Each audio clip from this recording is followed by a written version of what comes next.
So today for lunch we're going to be having egg in a cup.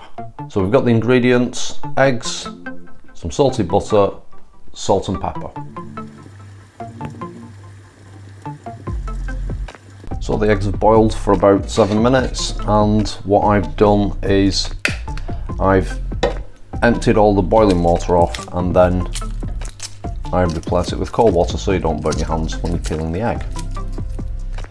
I've already added the butter, pepper and salt into the cup, so we'll just pop the egg in there now.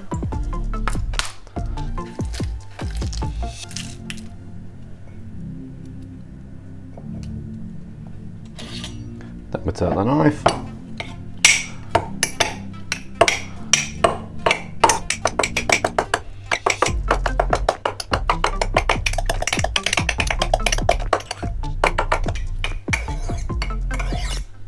egg in a cup, my favourite.